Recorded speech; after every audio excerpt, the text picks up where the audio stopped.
আসসালামু আলাইকুম বন্ধুরা, আশা করি সবাই সুস্থ আছেন। বন্ধুরা, স্ক্রিনে বর্তমানে আপনারা যে বিমান ঘাঁটিটির দৃশ্য দেখছেন, এটার নাম হলো তেল নফ এয়ার বেজ। এটি ইসরায়েলি এয়ারফোর্স আইএএফ এর সবথেকে পুরনো এবং অন্যতম প্রধান এয়ার বেজ। এটিকে এয়ারফোর্স বেজ 8 নামেও ডাকা হয়। দেখুন, এই এয়ার বেসটি ইসরায়েলের একেবারে কেন্দ্রস্থলে যে রেহোবোত শহর রয়েছে তা থেকে ৫ কিলোমিটার দক্ষিণ পূর্বে অবস্থিত এবং ইরান থেকে হামলার জন্য সবথেকে দূরের টার্গেট। দেখুন, এই এয়ার বেসটির একটি দীর্ঘ ইতিহাস আছে। ১৯৩৯ সালে ব্রিটিশরা এটা তৈরি করেছিল, তারপর এটি ধারাবাহিকভাবে ইসরায়েল ব্যবহার করছে। আমি আগেই বলেছি, ইরানের জন্য হামলার ক্ষেত্রে এটি সবথেকে দূরের ইসরায়েলের কোনো ঘাঁটির টার্গেট, যেখানে ড্রোন দিয়ে হামলা করা খুবই কষ্টসাধ্য, কারণ কয়েকটি আকাশ প্রতিরক্ষা ব্যবস্থার লেয়ারকে পার করতে হয়। আর এই জন্যই কিন্তু যুক্তরাষ্ট্র এবং ইসরায়েল এখন মধ্যপ্রাচ্যের যত ঘাঁটি রয়েছে সেখানকার স্ট্র্যাটেজিকভাবে যুদ্ধ বিমান বা যে তেলের ট্যাঙ্কারগুলো রয়েছে সেগুলো এই ঘাঁটিতে বর্তমানে রাখছে। এর পূর্বেও ইসরায়েলের এই ঘাঁটিতে তাদের যে F-15 স্ট্রাইক ইগলের যুদ্ধ বিমানের বহর রয়েছে, বিশেষ করে ইসরায়েলের ২টি স্ট্রাইক স্কোয়াড্রন ১০৬ স্পেথেত এবং ১৩৩ যে নাইট অফ টুইং টেল রয়েছে, এই ২টি স্কোয়াড্রনের সকল যুদ্ধ বিমান এখানে থাকে। দেখুন, সচরাচর ইসরায়েলের যে আধুনিক যুদ্ধ বিমানগুলো রয়েছে এই ঘাঁটিতে তেমন একটা ল্যান্ড করে না। শুধুমাত্র F-16 বা F-15 বেশি থাকে। F-35 বা যুক্তরাষ্ট্রের বম্বার বিমানগুলো যে নেগেভ মরুভূমির ভেতর ঘাঁটি ছিল সেখানেই কিন্তু উড্ডয়ন করত। তবে ইরানের হামলার কারণে সেগুলো ক্ষতিগ্রস্ত হওয়ার কারণে এই ঘাঁটিটি এখন খুবই গুরুত্বপূর্ণ এবং আন্তর্জাতিকভাবে ইরান এবং অন্যান্য তার মিত্র দেশ বহু পূর্ব থেকে ইনফরমেশন দিচ্ছিল যুক্তরাষ্ট্রের B-52 বম্বার বা অন্যান্য যুদ্ধ বিমান যেমন B-1 লান্সার, এই সকল বিমানগুলো এখন এই ঘাঁটি থেকে অপারেট হচ্ছে, এমনটা কিন্তু তথ্য পাওয়া যাচ্ছিল। নিশ্চিতভাবে আশঙ্কা তৈরি হয়েছিল ইরান যে কোনো মুহূর্তে এই ঘাঁটিটিতে শক্তিশালী আক্রমণ করবে। অবশেষে গতকাল রাতে হামলাটি হয়ে গেছে। দেখুন, অত্যন্ত গুরুত্বপূর্ণ এই বিষয়টিকে কেন্দ্র করে স্ক্রিনে নিশ্চয়ই আপনারা দেখতে পাচ্ছেন ইরানের সংবাদ মাধ্যম প্রেস টিভি এবং চীনের সংবাদ মাধ্যম CGTN, এই দুইটি সংবাদ মাধ্যমে নিশ্চিত করছে ইসরায়েলের অত্যন্ত গুরুত্বপূর্ণ অ্যাডভান্স জেট ফাইটারের যে ঘর রয়েছে বা তাদের বাসস্থান হিসাবে খ্যাত এই তেলনভ ঘাঁটিতে গতকালকে ইরানের শক্তিশালী মিসাইল হামলা এবং ড্রোন হামলা একসঙ্গে হয়েছে এবং সেই হামলায় ক্ষয়ক্ষতির ইঙ্গিতও কিন্তু পাওয়া যাচ্ছে। দেখুন, যে কোনো ধরনের বিমান ঘাঁটিতে যে কোনো ধরনের হামলা খুবই সংবেদনশীল, কারণ যুদ্ধকালীন পরিস্থিতিতে বিমানগুলো অরক্ষিতভাবে বেশিরভাগই হ্যাঙ্গার বা এর বাইরে রানওয়েতে থাকে। যে কোনো ধরনের মিসাইল হিট, বিশেষ করে ১ টন ওজনের পেলোডের হিট, সেটার যে এরিয়া রয়েছে পুরোপুরিভাবে বিমানকে ধ্বংস করে এবং মারাত্মক ক্ষতি করে, যদিও ইসরায়েল কখনোই এই বিষয়গুলো স্বীকার করে না।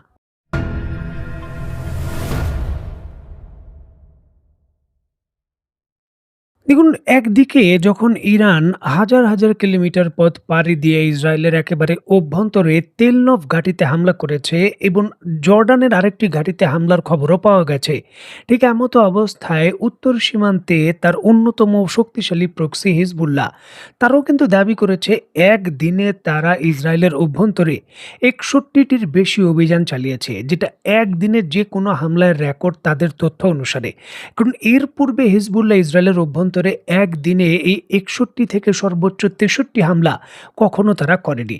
এর পরপরই কিন্তু উত্তর সীমান্তে ইসরায়েলের সঙ্গে হিজবুল্লাহর যে সাংঘর্ষিক পরিস্থিতি সেটা অনেকটাই উত্তপ্ত। যেমন ইসরায়েল তার উত্তর সীমান্তে শক্তিশালী সামরিক উপস্থিতি মোটামুটি সব সময় রাখে এবং ওই অঞ্চলের ভেতর নজরদারি করার জন্য এবং বিভিন্ন ধরনের মিশন, বিশেষ করে লেবানন এবং সিরিয়ার ভেতরে এবং গোলান মালভূমিকে ট্যাকেল দেওয়ার জন্য তাদের শক্তিশালী সামরিক উপস্থিতি রয়েছে। একদিনে আলাদাভাবে ৬৩টি টার্গেটে ৬৩টি এই ধরনের মিশন পরিচালনা করার ক্যাপাবিলিটি ইঙ্গিত দেয় যে হিজবুল্লাহ কিন্তু আবার সুসংহত হয়ে তাদের শক্তি বৃদ্ধি করেছে। যদি এমনটা না হতো তাহলে একদিনে ৬৩টি মিশন পরিচালনা তারা করতে পারতো না। সামরিক বিশেষজ্ঞরা কিন্তু এমনটা ইঙ্গিত দিচ্ছেন। এছাড়াও লেবানন ভিত্তিক সংবাদ মাধ্যম এবং অন্যান্য বড় সংবাদ মাধ্যমও এই খবরের যে সত্যতা রয়েছে তার বিষয়ে তারা নিশ্চিত করছে। দেখুন, ৬৩টি স্থানে স্থানে হামলা। অবশ্যই অন্ততপক্ষে যদি আপনি ৫ থেকে ১০ টি করে মিসাইলও এই জায়গায় গণনা করেন, তাহলে অন্ততপক্ষে ৫ থেকে ৬০০ টি রকেট নয়তো বিভিন্ন মিসাইল হামলা হয়েছে।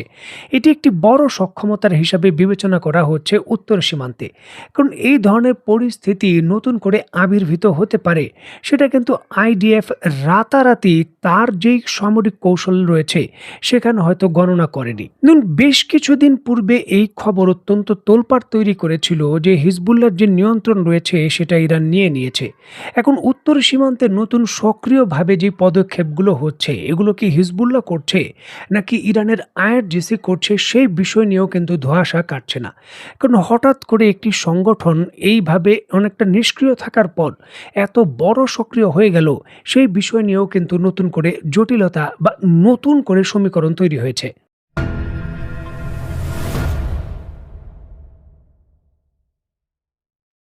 দেখুন, হামলার পর হামলা এবং ব্যাপক শক্তি ব্যবহার, তারপরও ইরানের বিরুদ্ধে কাঙ্ক্ষিত মিশন পরিচালনা করে যে সফলতা অর্জনের উচ্চবিলাসী স্বপ্ন ছিল ইসরায়েলের, সেটা পূরণ করতে ইসরায়েল পারেনি, অনেকটাই কিন্তু তারা ব্যর্থ। সেই বিষয়ে দাবি করছে মধ্যপ্রাচ্যের মিডল ইস্ট সংবাদ মাধ্যম এবং তুরস্কের সংবাদ মাধ্যম আনাদুলু এজেন্সি। তারা কিন্তু বলছে যে ইরানের সক্ষমতা কমেনি, বরঞ্চ তা আরও বাড়ছে। আর এমন ইস্যুকে সামনে আসার পরই নিরাপত্তাজনিত কারণে ইসরায়েল তার অত্যন্ত গুরুত্বপূর্ণ বেন গুরিয়ন বিমানবন্দরে নতুন নিষেধাজ্ঞা আরোপ করেছে।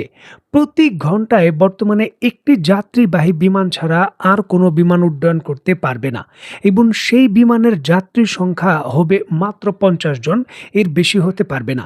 এবং ইসরায়েলি সরকার অনেকটাই কিন্তু অঘোষিতভাবে তাদের এয়ারলাইন্সগুলো বর্তমানে জর্ডান এবং ইজিপ্টের যে সকল বন্দর রয়েছে, বিমানবন্দর, সেগুলো ব্যবহার করছে।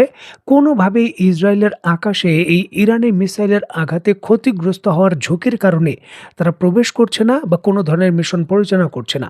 এখান থেকে কিন্তু সামরিক বিশেষজ্ঞরা আন্দাজ করছেন বা পরিষ্কারভাবে নিশ্চয়তা দিচ্ছেন, নিশ্চিত করছেন যে ইরানি মিসাইলগুলোর আনাগোনা যে কোনো মুহূর্তেই কিন্তু ইসরায়েলের আকাশে অনেকটাই স্বাভাবিক পর্যায়ে হচ্ছে। কারণ একটা সময় চিন্তা করা হতো যে রাতেই শুধু হামলা হবে, তবে এখন ইরান রাত নয়, মোটামুটি ২৪ ঘন্টার মধ্যেই সময় সময় ক্ষেপণ করে তারা কিন্তু বিভিন্ন ধরনের হামলার প্রচেষ্টা করছে বা হামলা করছে। ইসরায়েলের আকাশ প্রতিরক্ষা ব্যবস্থা সক্রিয়, তারপরও কিন্তু তারা কাঙ্ক্ষিতভাবে ইরানের মিসাইলগুলো প্রতিহত করতে পারছে না। যদিও তারা দাবি করছে ৯০%, তবে তাদের সফলতা নিয়ে প্রশ্ন রয়েছে।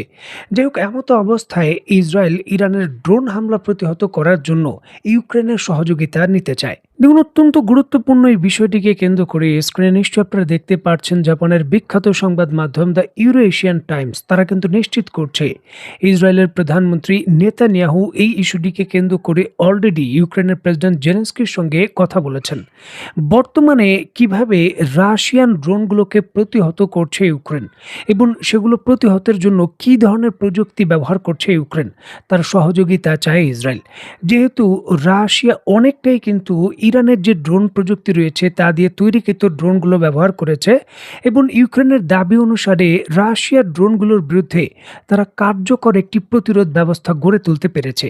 সেগুলো কি করে কাজ করে এবং সেগুলোর প্রযুক্তি কি, এই বিষয়েই এখন সরাসরি ইসরায়েল সহযোগিতা চায় ইউক্রেনের কাছে, এবং ইউক্রেনের সহযোগিতায় তারা ইরানের হামলা প্রতিহত করতে চায়। এবং বিষয়টা হলো, যুক্তরাষ্ট্রের মাল্টি-বিলিয়ন ডলারের যে আকাশ প্রতিরক্ষার লেয়ার, যেটা করতে পারেনি ইউক্রেন, সেটা করতে পারে এমন আশাবাদী হলো ইসরায়েল। দেখার বিষয় আসলে চূড়ান্তভাবে কি হয়। তো বন্ধুরা, আজকের মতো বিদায়, নতুন কোনো ভিডিও নিয়ে আবার দেখা হবে। সেই পর্যন্ত সবাই ভালো থাকবেন, সুস্থ থাকবেন এবং বাংলাদেশকে ভালোবাসবেন। আল্লাহ হাফেজ।